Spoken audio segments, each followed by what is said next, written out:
Well, welcome everybody. I am very grateful that you came. Can everyone see the screen? Yes. Okay, so really grateful as people come in. We have so much to cover that we want to be really disciplined with our time. So thank you for being here on time. For those that don't know, I'm Wade, and this is my lovely wife, Debbie. Hello. We are going to be celebrating our 24th year of marriage in December. Wow. So it's one of those odd times you don't really quite win and what, 24, was it matter? But anyway, we love marriage, and that's the point. So to get to 25, you got to go through 24, and to get to 23, you got to, etc. So, love marriage and grateful that you're here. Okay.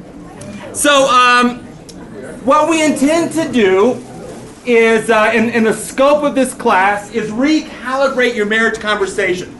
Conversation about your communication. That the lifeblood of any relationship really is communication. And for most of us, we are living in this realm where, in reality, our communication isn't terrible, but it's likely not what we expected or hoped for. And over the course of your relationship, it can kind of go up and down, and you've been to marriage retreats and discipling, then had a fight, and it's been up and down, but you might be at a point where you're just stuck. You're just disappointed. And it's not meeting expectations, it's not terrible, and I have to call a divorce attorney, but how do we go from here to, the opposite of disappointment? Appointment. We're happy about it. That's what our goal is in this class. The goal of every marriage retreat, marriage therapy times is to get at the friendship that's at the heart of your relationship. You got married for more reasons, I assume, than just a great tax break and you had a partner to share, chores around the house. Fundamentally, you really like the person you married. That's our assumption. Even if you're not feeling it, that is a truth.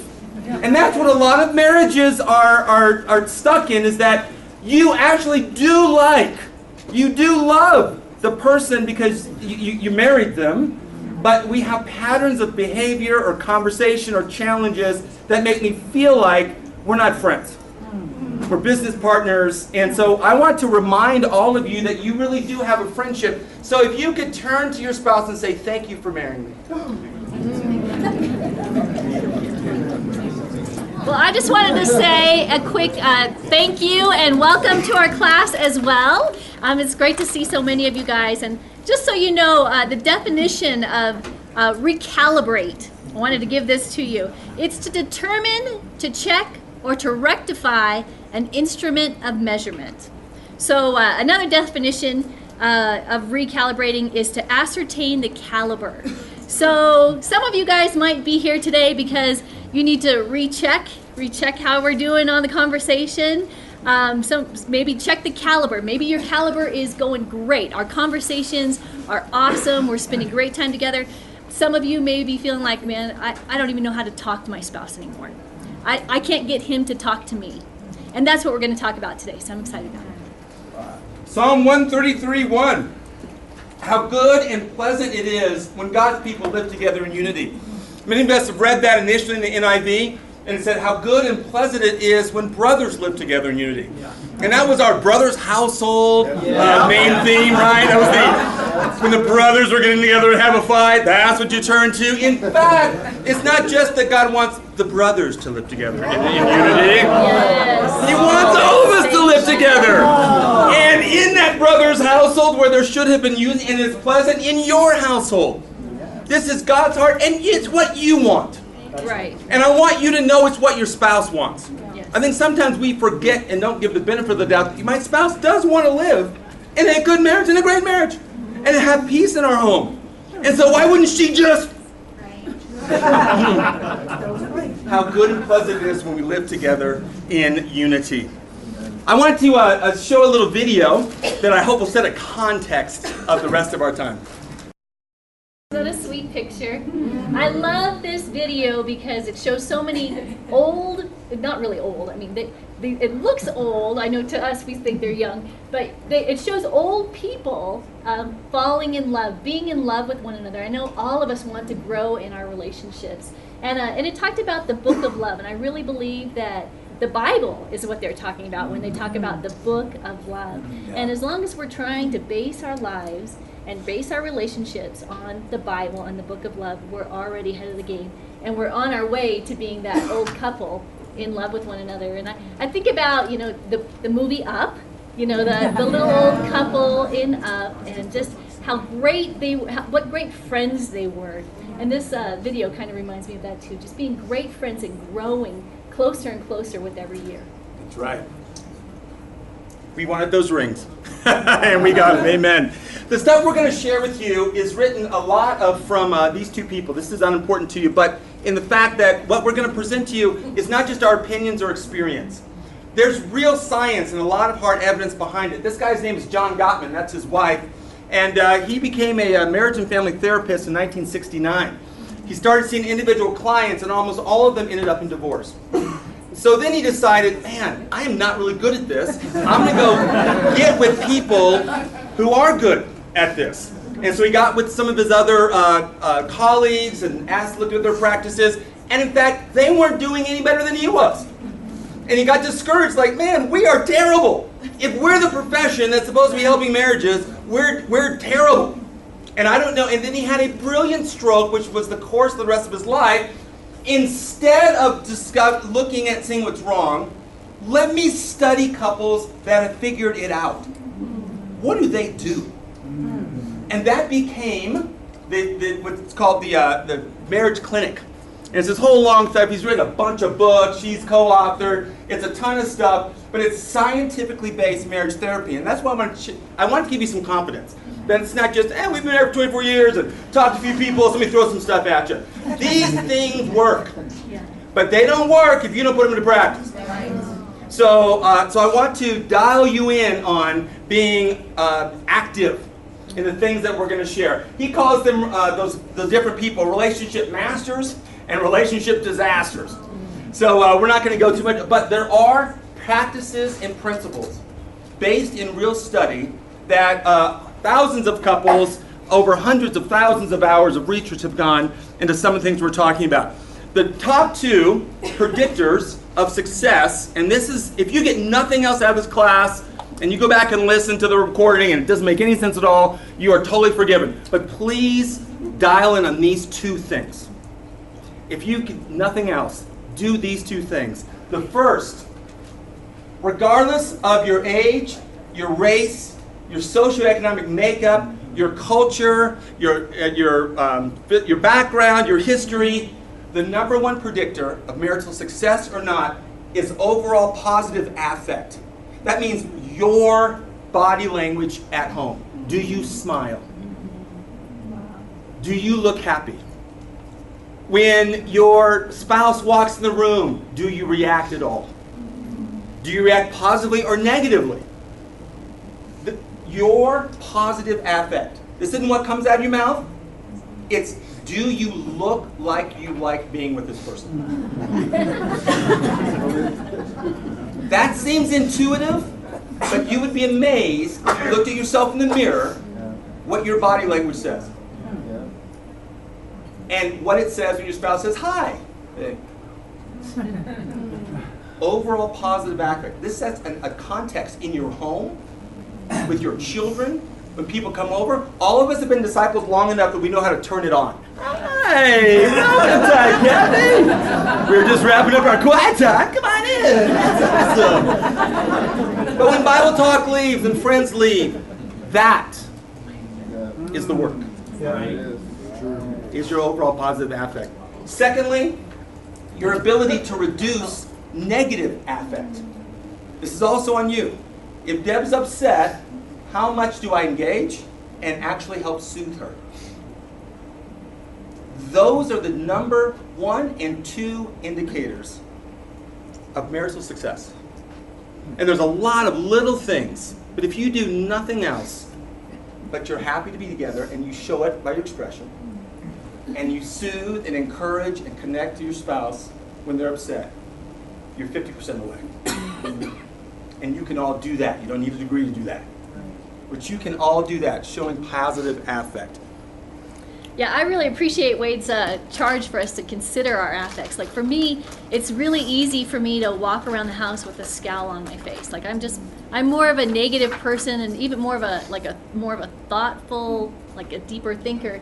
And Wade is just always happy all the time, and it's awesome, and he's always smiling, and so it's easy for him. But for me, it's a real challenge. Like I have to think about, what does my face communicate right now? Am I saying that I'm interested in hearing what you say? And really, the way you say things matters just as much as what you are saying, even the words. And in some ways, it's even more important than what you are saying. So caring partners converse in a caring way. So how would you describe your conversation? Is it caring? And some things with body language, different types of body language. Kelly talked about this a little bit, but maybe it's just shaking your head, like your husband, or lifting an eyebrow, kind of like that. Oh, really? We're going to do that? Yeah. Frowning, the scowling, lips puckered. Maybe it is smiling. Maybe you talk with your arms crossed. Maybe you like pop one leg a little bit, give it a little pop. Body proximity, how close you are to one another. Maybe it's hand or finger gestures. Let's hope it's none of those. That expresses something. That definitely expresses something. Yes. So body language, yes. And even your silence. Sometimes we feel like, well, my silence is communicating something. But just because you're silent, that's your wife. That doesn't help your wife sometimes. That's not saying I agree with you. Being silent is not the same as communicating with one another. Effective communication is where we're heading. And Deb and I deliberately say effective because there can be bad communication. Communication isn't necessarily good just because things are coming out of your mouth. Or information is coming out of your mouth. But effective communication. And I want to say this, the point that for each of us, we do have different temperaments. At different ages, we communicate differently. You have different cultural background, different cultural expressions. What works for you? Then do it. I'm not going to put up this thing. If you do this, every one of us will work. But what works for you? I'm a morning person. So I have learned with Deb, when I get up at 6:30, if I have the best body language and engaging, and I'm really listening, and I'm coming from a place of humility, and I really want to hear her, and I'm attentive to her words, and I'm affirming her, it's 6:30 in the morning. Doesn't work. And I've learned that my body, I just kind of get going early, and she takes longer to go. That's not good or bad. So it's silly to say, honey, I want to have great communication right now. Let's talk. Can you hear the music? Let's talk. I'll bring you coffee. And what works for you? When works for you? So as a couple, what's your groove? Maybe you're night people. That's great. Then what works for you? What are your cultural expectations? I think some of us come from different, I know, we come from different cultures. And there's different cultural expectations of what the man should do and what the woman should do. And so with your unique mix, what is, not just communication, effective communication? This is some of the work that Tom talked about in needing us to do it. We all began here. And I love this quote. I wish you knew how much I like you and how much I love talking to you and how much I wish you were mine. Do you remember those dates? Do you remember sitting in the car? I remember the moment I first liked Debbie. And she had just become a Christian, so I took her out for her 1 month Christian anniversary. And we went with George and Julie Sowers downtown. We had dinner, we went to see a play. We're driving back, and we're coming over 36 back into Boulder, where we were both students. I remember sitting in the back seat, looking at her. I was like this, being super cool. And I thought, I remember the moment when I thought, gosh, I really like her. And it just continued. And I remember a number of months later thinking, man, I wish you were mine. I couldn't say that. You don't say to a discipler that. But then I got her. And so did you. Now the trick is liking what you already have. Once you got it, Liking what you already have. How do you want and continue? This is the hard work. But we started there. We've been there. We still are there, masked with maybe a few wrinkles and not as much hair. This. It's who we are. What has stood in the wake of this, or in the way of this? Communication disasters. This is actually a real. You believe not? Actually, one person died in this accident. Wow. The lady underneath the train was selling newspapers and was stepping in for her husband. It's the only fatality. No one else even got hurt. So it's this. I don't know why I brought that up. I was looking at but anyway, that's nothing to do with your marriage. I'm just saying. We don't want. There are fatalities. Try to make some sort of spiritual connection to it. That's right. There are people under your train. Hold on. Do not fill in for. Do not fill in for your spouse if they want you to sell papers. Relationship harms. So I want to talk to the sisters here first about respecting our spouses. And our husbands need that, right? Yeah. Women, we have to respect our husbands. So some things that I really want to guard our hearts against are really using conversation as a form of punishment. We should never name call, no name calling, no swearing, no sarcasm. And by the way, it works for the guys too. It's not okay for the guys to do it. Respecting your spouse goes both ways, definitely. But sometimes we can be sarcastic. You know, that tearing of the flesh. We can say things that are a little bit edgy. Wives can do that. And we really have to catch ourselves and guard our hearts. Proverbs 8, verse 13, it says, "To fear the Lord is to hate evil. I hate pride and arrogance, evil behavior, and perverse speech." And sometimes when we use that sarcasm or swearing or name calling, that's really perverse speech with our spouse. And another thing, we can never use conversation to force our spouse to agree with us. And how many times, wives, do we want to do that? We just want to keep talking and talking and talking until they change their mind. We just keep going until they see it our way. And we really have to be careful to respect our spouse's feelings and opinions, even if they are very different from our own. And Wade and I, we definitely see things differently at times. You know, there's a lot of times that we're very much right in tune with each other. There's times when we are different. And we've got to allow one another. We've got to leave room for a difference of opinion. Psalm 10, verse 7 says, "His mouth is full of lies and threats. Trouble and evil are under his tongue." So I want to ask you guys, what's under your tongue today? Are trouble and evil under your tongue? And then just never using conversation to kind of rub our spouse's nose in it. You know, that past mistake or the things that you wish they would have done. Even on present mistakes, we never want to punish our partner with our conversation. Right. How we communicate to each other. Okay, I want you right now to think about the last argument that you had. Not the worst one you've ever had. And that's just good. Think about the last argument the two of you had. Put yourself, and this isn't who's right or who's wrong. It may be resolved, maybe it's unresolved. What was the last substantive argument? And I don't mean like, I mean, you had a substantive. It's important, and there is a right way to engage that conversation, and then there are two wrong ways. Complaint is the right way. We'll talk about this specifically. Criticism and contempt are wrong ways. But for a lot of us, we're not clear of which it is. Complaint is a specific statement limited to one situation. It states how you feel. I am upset because you didn't take out the garbage tonight. I always include this in my counseling when I've done. I say in a conflict resolution, one of the most important things to use is the F word. And people go, oh, feel. What were you thinking? Because pure of heart. I feel, which just means this is my perspective on this specific action. That is legit, and it's the only helpful way that you move forward in conversation. Thinking back to your last argument, was yours a complaint? Or was it, and I'll get to this in a second, a complaint specific, was it a complaint or was it a criticism?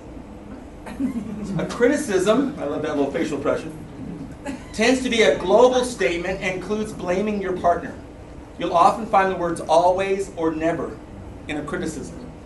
Why do you keep putting your friends ahead of me? We were supposed to have dinner tonight. Why do you, that's an accusation. I feel put behind. I feel disregarded because you made a plan that we hadn't talked about. That's a complaint. Why do you keep your friends ahead of me? Is a criticism. This is a better way, a complaint. You were supposed to check with me before inviting anyone over for dinner. I want to spend time with you. That's even borderline criticism complaint. And we're going to go through a little quiz in a second. How do you want to say anything? Contempt is the third and the most hurtful. It's a global statement also, but it adds to the criticism of frustration bordering on a disgust with who the person is. So you make a character assessment. Not about the specific situation. It's a veiled character assassination, which immediately erodes the recipient's confidence through use of open-ended questions that have no valid answer. Contempt also blocks avenues of conversation. As an example, again, complaint. And I probably would do this differently. I'm upset because we did not have dinner tonight. We had plans. A contempt. You always put your friends ahead of me, don't you? Clearly I come last to you. You knew we were supposed to have dinner tonight. I can never depend on you. Which typifies your conversation. Now you may have been dead right. And this is where a lot of us think, but I'm right. We didn't talk about it. But instead of just saying, I feel hurt or disappointed or disregarded, we say, always or never. And we all know there's no such thing as always or never, right? Right. So that would be one indicator that I'm in one of the other two areas if it's always or never. And you have an open-ended question. You always put your friends ahead of me, don't you? You're not really asking a question. You know the difference? Yeah. Do you always put your friends ahead of me? It seems like that's different than you always put your friends ahead of me. You always do this. You never do that. You knew better. You know that would make me mad. You did it on purpose. These shut down communication.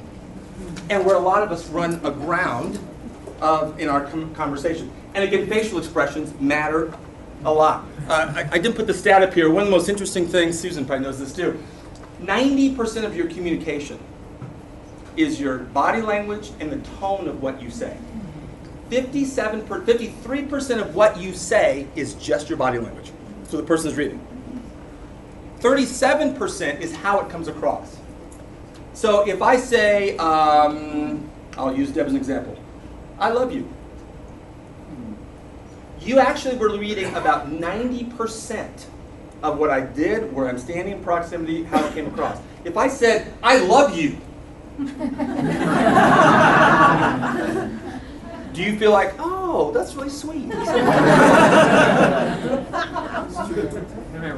Same exact words. Yeah. But I want to listen to you. I really care. Oh, that's great.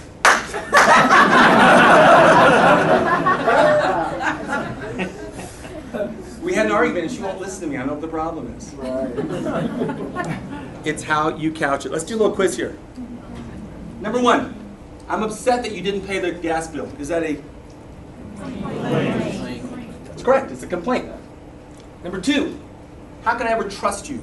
Complaint, criticism. What do you say? Criticism. It's criticism. It could be close to be contempt, but you don't make a necessary character assessment in this statement. All right, but you're not like, oh, good, okay, as long as I'm criticizing, it's fine. Doing this, so yeah, sorry. Yeah, I saw that. I did. Better, but I want you to be able to define and understand. All right. Number three, you're totally irresponsible. It's contempt, right? Let's look at these. So we could go through the rest. We won't for time's sake, but envision and think in your head. I have these. So there's more, we won't, for time's sake. And let me hit a couple of these. Remove blame from your comments. That's where criticism and contempt grow in. Complaint is a positive, again, it's how I feel, specific to it. But remove the blame. I knew what you were thinking. You tried to hurt me. You know better. Take away the blame. Say how you feel. This is my perspective. for most, and it's a typical mistake in communication, we'll box someone in a corner. So I may say to Rich, Rich, you don't like me. Why? Well, when you came in, you hugged everyone else but me. That's true. No. Rich is now in a corner. Well, I do, but if I said, it feels like you don't like me, it seems to me, and maybe I didn't assess it right, but did you hug everyone else but me? Now we're having conversation. So open-ended questions, I feel. Don't criticize your partner's personality, again, not character. Don't insult Mark or use sarcasm. That's what Deb said so well. I used to think sarcasm was super funny because I think I'm super funny. So Deb will really like it. No. It's funny 1 time out of 10 and only with the brothers. Like, it's just, don't try it. All right? Don't do it. So it doesn't work. You probably are really funny. Doesn't work in relationships. Be direct. This is legitimately how I feel. Honesty is the underpinning of any ability to trust. So be direct. Be kind, but be direct. What are you actually thinking? What are you actually feeling? And sometimes what we're actually thinking and feeling are unspiritual. They're not right. We know them to be wrong, and that doesn't excuse you doing them. But in conversations, it's important to be clear. This is what I really am mad, and I don't feel like talking. I know I need to, and I don't feel like calling anyone because I know it's. But be honest. What are you really thinking? Stick with one situation. Fight about what you're fighting about. All right, you too funny. Your mom doesn't cook well. If you didn't drive so bad, we would have gotten here on time. Fight about what you're fighting about. And then put a period on it, and you can move to the next thing, but don't move all over it. Don't try to analyze your partner's personality. I know what you're thinking. Or, that oftentimes this didn't come out of our mouth. The insidious part of this is that we think it in our head. I know what she's going to feel. I know exactly what he's thinking. So I'm just go ahead. Have you ever had that fight in your head? One-sided. Fights always win a fight. Who always wins that fight? You do. Here's what I told Deb. I know she heard it. I know she's ignoring it. She's probably thinking about it right now. She probably told everybody, okay, what I'm going to do is I'm just going to do it in. I'm going to buy it because I'm totally justified. That's right. I'm the man of this house. Not a word's coming out of my mouth. But I've already criticized and justified myself. So don't analyze with your partner. No matter how long you've been married, you can't read minds. You really do get to know somebody, and that's a different thing. But don't mind reading. Communication masters. Yay, these are good people. Here we go. So don't do those things. Do these things. We do want to have, we hope, 8 tools to recalibrate your marriage conversation. So things that maybe aren't present, correct them. Here are things that we want to add as help. 1, become a student again of your spouse. What do you know of your spouse? You remember when you were dating? I mean, here's what I know of Deb. And I actually probably know a lot more than I think, but bring it to bear. I know she's left-handed, and her favorite color is red and black. She is it red? It's red. Red. I think it's black one time. Red and black. Oh, maybe it's just because she's red and black. So, see, she doesn't even know. That's what I'm saying. That's beauty. So, red and some other accepted colors. I know Italian's her favorite food. I know her favorite subject is our kids. I know that she got a worry spirit from her mom. I know she likes the covers, sort of heavy. She likes sleeping cool. There's probably a number of things. But at some point you have a list, you go, I must know everything. No, continue to learn. Continue to examine who it is. What do you know? What makes her happy? What makes him laugh? What does she like? What does he not like? And apply that knowledge. Use your power for good. Yeah, we want to encourage you to never stop dating. So maybe this is one of those recalibrate moments. You need to start dating again. You know, when you were dating, your best dates, they're centered around showing affection and having conversation with one another. So maybe you had some great dates, skydiving or going to the 3-hour movie. You know, those were good. But your best dates are always in conversation with one another, showing genuine affection for one another. And that's the goal, is to get to know each other more thoroughly and to let them know you and how much you care about that person. So never stop dating over the years. We got some great input when we were young married, so we should have 2 regular meetings, and at the time it was every week, and we've fallen off a little bit, but 2 regular meetings. One is a discipling time. We get together and say, how are we doing? How are our finances? What's our schedule like?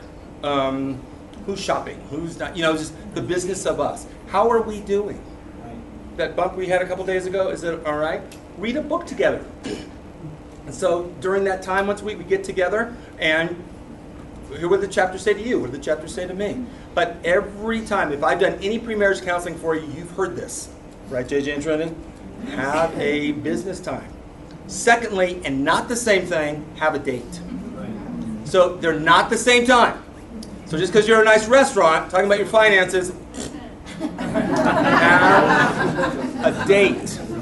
And employ this no matter what the years are. When Deb and I were young married, we hired, some of you know Christine Colazzo, now Christine Lewis. We had her on retainer. So it was a standing appointment. Every Monday, she came over and we had dinner prepared and we went on our date. And at that time, she didn't have a car, so I went to pick her up, brought her back, we went on our date, and then we had to move it for what reasons I couldn't remember till Wednesday. Then we helped her buy a car, which was great. Then she would come over, but I'll tell you, with that program, we had 8 out of 10 weeks a date. And it was only canceled if she was sick, or one of us was sick, or the kids were sick. And there'd be the occasion it was a ministry thing we just couldn't get out of, couldn't on a date, but it was a cancellation. Otherwise, it was a standing appointment. Do the same. Rent a local teenager. Pay them. And we paid Christina. Pay them. So we paid her once a month. We paid her like $25, $30 a week. Paid her once a month. We paid for her singles retreats at the time. Campus retreat. We threw a little money. We helped her buy her car a little bit. We didn't buy a car for her, but we contributed. But there was that relationship, and still to this day, Christina is like, like almost like a daughter for us. So don't go, oh, let's have a date this week. What are you doing tomorrow? Your schedule is going to fill up. You have to set a standard time, particularly if you have younger kids. Get a local, rent someone. If your kids of age, praise God, or you can leave for a while, leave them. At least once a week. And you can have a date on Saturday morning. You can have a date Saturday afternoon. You can maybe plan after service, our lunchtime. Work it in. You can do it. Yes. Before you got married, you found a way. Right. I don't know how I ended up on the same side of campus Deb was there. Oh, hey. So weird that I'm halfway out of my way, but hey, you can find a way if you want to do it. Never stop dating. 2, nurture fondness, admiration, and respect. You guys don't know the love model? Love bank model? Basically, deposits go in, we all have an emotional bank account. And so if you make deposits in, you can write the occasional bad check. Or not a bad check, you can write a check if you have the balance to cover it. It takes 5 positive affirmations, 5 to 7, to equal every 1 negative. So what are those 5 affirmations? Good morning, I love you. It's so great to be married to you again. You look great. You're beautiful. Thank you for doing that. Have I told you how smart you are? That was the right idea. I'm so glad that we did it your way. You know what, honey? You were right. I was wrong. Man, that's like 2 or 3. That's right. That's all 7. You're done for the day. That's right. That's right. But the affirmations, the love bank model, nurture fondness, nurture admiration, nurture respect, and these take active elements. Okay, so Wade and I are a little different because Wade is super chatty and I'm not as chatty. But there's some things that we need to know kind of about the sexes. And a lot of times, a lot of men don't have as strong of a need for conversation as wives do. That's kind of a general guideline. If you don't fit that like us, then that's fine. But that's kind of a general characteristics that wives really need conversation. We enjoy it. We want conversation just for conversation's sake. That's all. We just want to hear what's going on. And conversation that satisfies a woman focuses on the events of her day. That back and forth conversation of how did you feel? Who did you talk to? What happened in your day? We need to make sure that we're always asking one another, how did you feel about the events of your day? And a question for you to think about and recalibrate again is women want verbal attention. Am I showing verbal attention to my spouse? So something to think about there. You want to do the next one? Oh, okay. And really, women want to feel like they are with someone who cares about their perception, cares deeply for them. So women, and Kelly talked about this earlier today. She talked about women bond through conversation. They really connect with whoever they're talking to through conversation. That's why it's so important to be talking on a regular basis with your spouse. Sometimes our jobs take us out of town, right?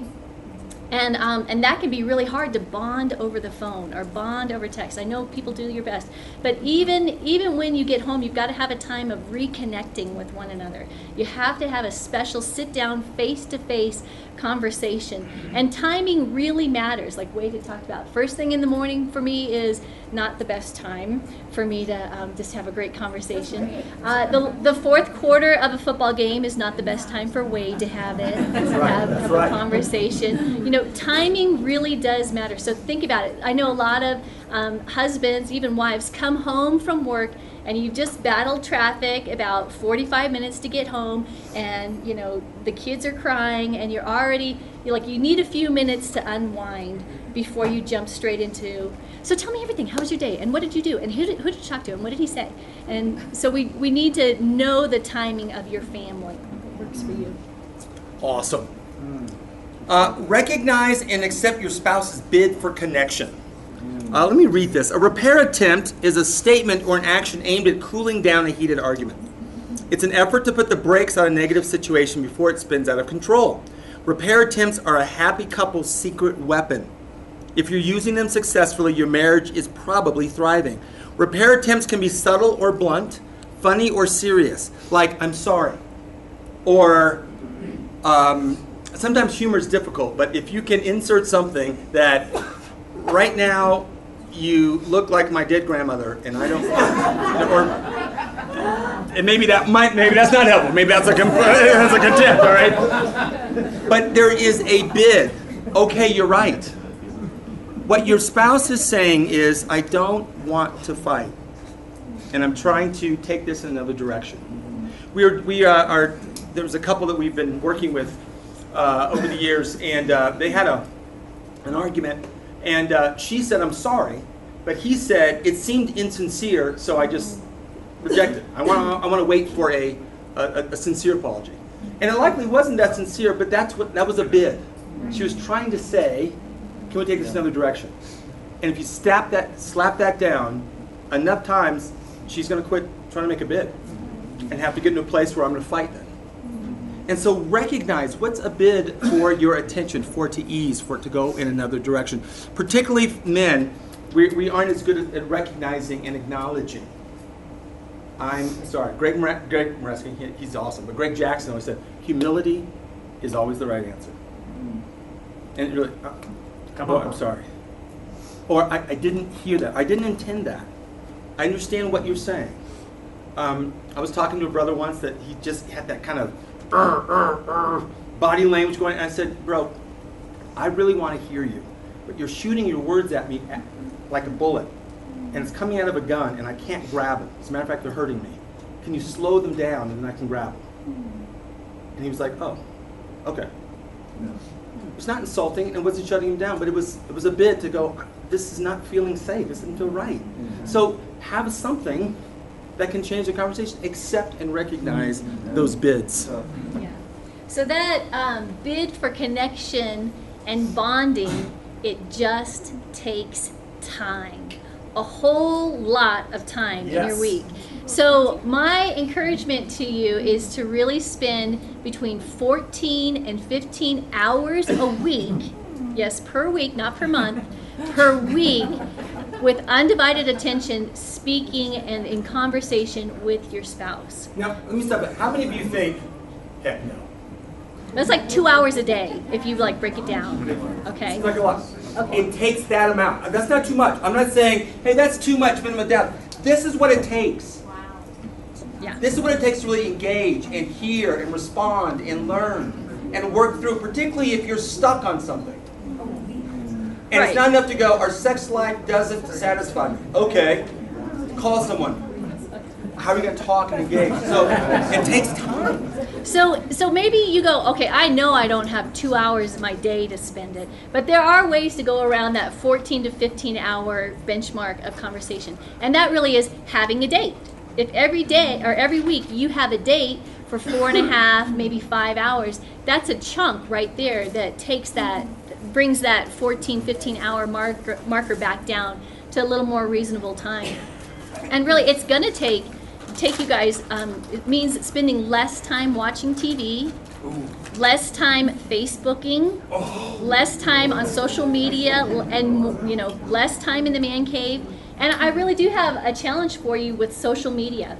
Think about how much time you spend in the day catching up on social media, on Facebook, Twitter, Instagram, with your friends, and spend that exact amount of time catching up with your spouse.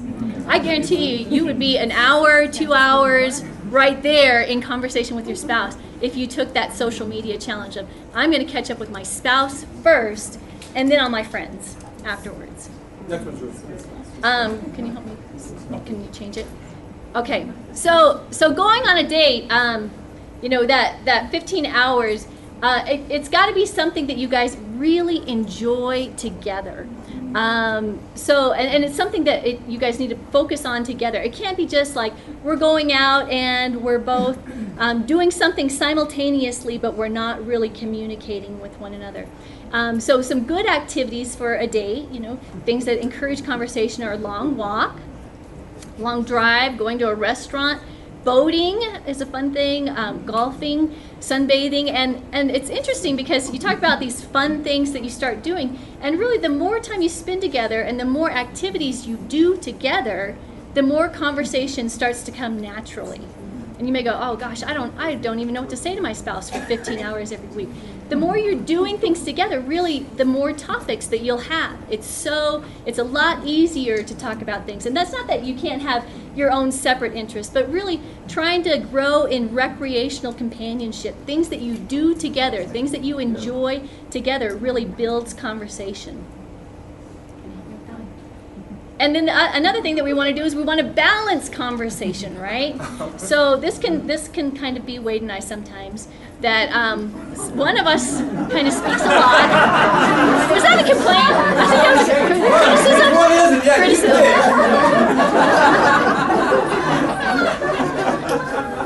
Well, one of us does like to talk. I'll let you figure out who that is. One of us likes to talk a lot, and one of us is a little more quiet. And that can actually shut down your partner. That can make your spouse, they just feel more comfortable not saying anything, and they're more silent. So wives, if you want your husband to talk to you, you've got to give him the floor. You've got to give him the time, and don't jump back into the conversation. You really need to if it takes a few minutes for him to get his thoughts together, or maybe you need to ask some questions like priming the pump of how did you feel? What did you think about that? So give him the time to think about it and start that conversation going, even if it's a slow start. Don't jump back in and don't cover up for your spouse. It needs to be balanced. 5 minutes, 5 minutes. Is this me? Okay. Okay, yeah, we talked about that, monopolizing the conversation and taking time to get started, even if it takes a little bit of time.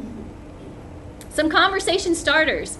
Again, what has made you feel good today? Instead of just going through what happened today, but what made you feel good? What made you feel bad? Like what was Don't just say the facts, but really express how you felt about something. What was the most important part of your day? That's a good way to start. What was the most stressful part of your day? Really digging to the heart and not just dealing with the surface things of the kids made me crazy, I burned the soup. If you're me, you probably do. And just the basics, but you really want to get to a deeper conversation with your spouse. We're going to steal an exercise right now, so I need you to turn to your spouse. If you can actually get knee to knee and face to face, that is the most helpful. If any of you have taken marriage dynamics, yes, it's that exercise. That's what we're going to do.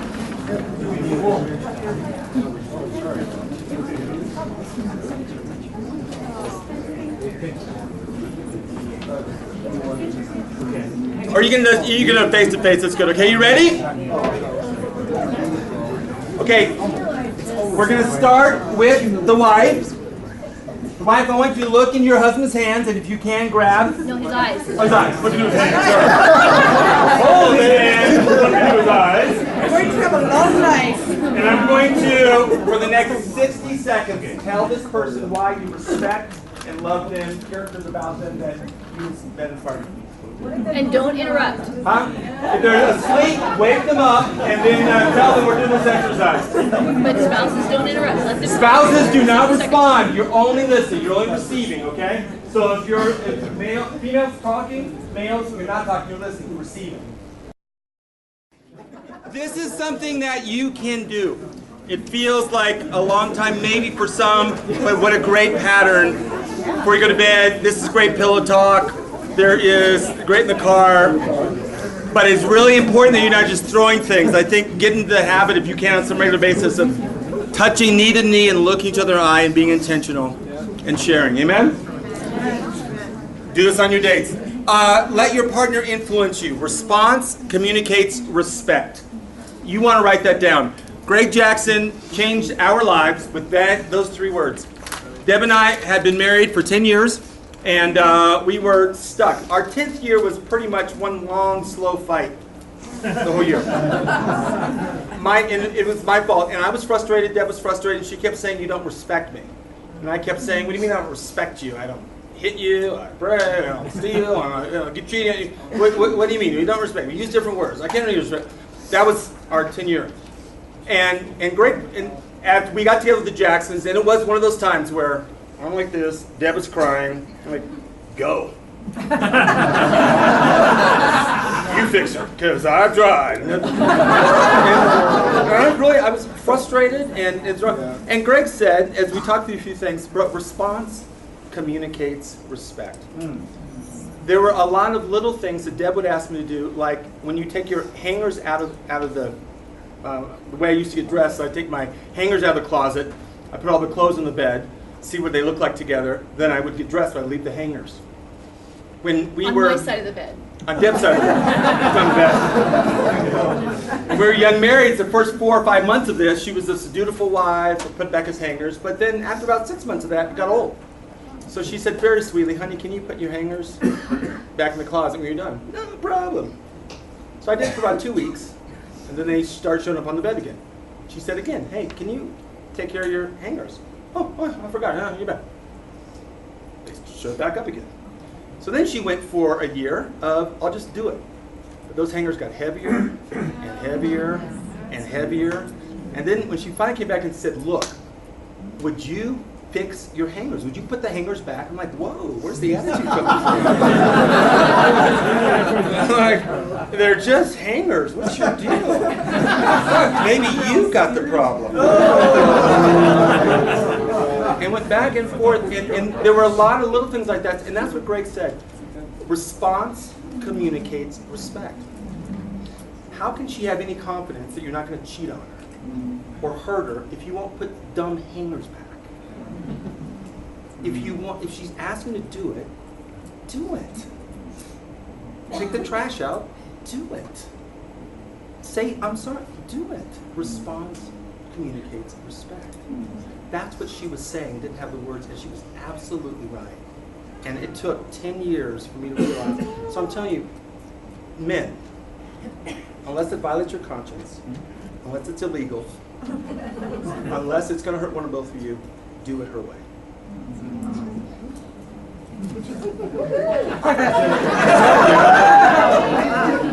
Unless it violates your conscience. And don't start going, well, it's my conscience. Violates your conscience. It's illegal, or it's going to hurt somebody that you're aware of. Do it her way. It will work out best, and you set an atmosphere of deference where we're really listening and deferring to each other. And the fear that gentlemen have is, well, she's going to run with it. You have a faulty and probably poor assessment of your wife's character. Come on. Response communicates respect. Overcome gridlock. Let me just go, I'll do these really fast. This is an interesting, solve your solvable problems. Gottman's discovered that couples that express high satisfaction in their relationships have up to 70% difference in their opinion. There's Democrats married to Republicans. She doesn't like to go out to eat, he does. She likes concerts, he doesn't. Up to 70%. But what they did was they accept and they support. Come on. Instead of trying to change her, that's the way she likes it. That's the way he does it. It's okay. And just that difference, just that letting it go. You can have up to 70% difference of opinion and be very happily connected about intimacy. So, solve your solvable problems. What are things we can work on and support and accept? And then overcoming gridlock. This is where some of us maybe are. Doing the previous, looking at whether you speak in contempt or criticism, sitting down, spending time will help you overcome gridlock, because you have to be committed to it. Like Tom Brown said in his class, the men, some of us, it's not going to get fixed this weekend, probably. It might get fixed next month. But a persistence of doing the right things will get you across gridlock. Create shared meaning. Nurture existential meaning and dreams. I love that word. Basically, come together, what is the meaning of life? It's existential. What's important to us? Where are we going as people? What does our marriage mean? Who are we as a couple? These are cool, deep things to discuss. Create shared meaning. Go through the next one. You sure? Okay, so some questions for him today. Do I spend time talking to my wife on a deep level, expressing my feelings, and expressing my feelings? How close are you to the 15-hour goal of conversation each week? And what should we do to make some changes? Can you guys see all those? Then how are you doing on your date? Do I have a weekly date with my wife? Do I share interests with my wife, that recreational companionship, that playing together? And does my career take me away from my wife? And if so, what can I do?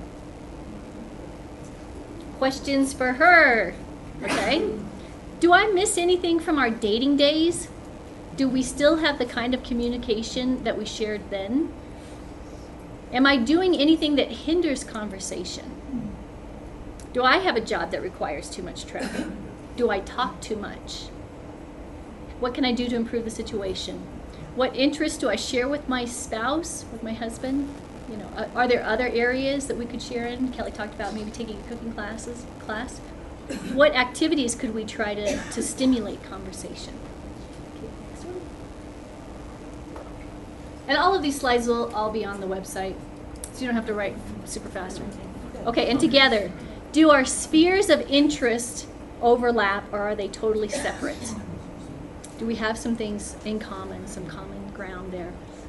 What areas of mutual interest do we have? Do we communicate about those things? Are we growing in our communication? Are you recalibrating that? Do we have meaningful conversation, not just about the kids or schedules or duties, but really feelings and concerns? And how can we rearrange our schedules to work toward that goal of 15 hours a week? So recalibrating your marriage conversation. You know, it was said that in the scriptures, Jesus was made perfect through what he suffered. And perfect doesn't, of course, mean sinless, because he already was. It means complete, that he understood. He could have full empathy. and could relate and be in other people's shoes, and suffering is what created that. If you feel right now stuck in your marriage, or discouraged, or wondering, did I marry the right person, or any of those things that you feel a discouragement, understand that it's through these difficulties that you're being made complete. There are only 2 relationships that have experienced perfection, that experienced a world without sin. A relationship with God and marriage. Is it in the garden? In the garden. It was Adam's relationship with God and marriage.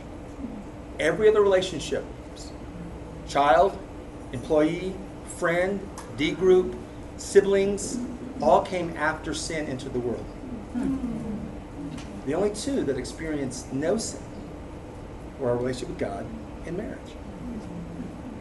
And I think, in my mind, God has a high view of all of those relationships, but particularly this one. Yes. True. And not just globally, but your marriage. And however it came, well, we met in the world, we met in a bar, your marriage has incredible upside. It's got a friendship that is unique and powerful. It has elements of understanding and support and power that change people's lives, that change your own. That's your marriage. And if you're in a rocky spot right now, you just need to recalibrate. You don't need to quit. You don't need to throw your hands up, but you can engage, and there's some real tools. If marriage counseling is something you need to do, I would really encourage you to do it. In the church, out of the church, there has sometimes been a stigma of counseling. Please, don't let that hold you back. Get the help you need. Get with a couple. I'm so glad we sat down with Greg and Teresa. I'm great and had an ongoing relationship. If you're not in a discipling relationship or a one-to-one, I don't know where all of us are spiritually or part of the church, but part of the church, we really believe in those intentional one-on-one relationships. Do you have one that the 2 of you are engaging in a safe one that will regularly get together and talk? How we really do need. Man, pull this stuff up. It's not fatal. It's actually the path to making you complete. That's right. So thank you in advance for the things that you'll take. If you put even one of these into practice, you will be a blessing to yourself, to the church, and the world at large. Thank you for your attention, and we are dismissed.